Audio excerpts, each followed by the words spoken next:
Hello everyone, welcome to my YouTube channel.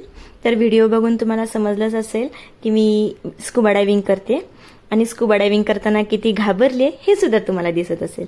तर त्यासाठी मी तुम्हाला त्यामागची आधी स्टोरी सांगते, मी का घाबरले। तर पहिल्यांदा मला स्कुबा डायव्हिंग करण्याआधी काहीच भीती वाटत नव्हती, खूप एक्साइटमेंट वाटत होती, खूप एक्साइटेड होते मी स्कुबा डायव्हिंग करण्यासाठी। कधी माझा नंबर येतोय आणि कधी मी स्कुबा डायव्हिंगसाठी जाते असं मला वाटत होतं। आणि ज्या क्षणी माझा नंबर आला त्यांनी मला सगळे इक्विपमेंट दिले, गॉगल वगैरे, ऑक्सिजन वगैरे लावला आणि मला पाण्यात बुडवायला लागले। तर मी पाण्यात बुडायला तयार नाही, कारण की मी नाकाने श्वास घेत होते। त्यांनी सांगितलं होतं की फक्त तोंडाने श्वास घ्यायचा आहे, नाकाने श्वास अजिबात घ्यायचा नाहीये। आणि मी उलटं करत होते, त्यामुळे माझा श्वास गुदमारत होता आणि मी गिव्हअप केलं। मी म्हटलं मला नाही करायचं आणि मी वरती बोटमध्ये आले रिटर्न।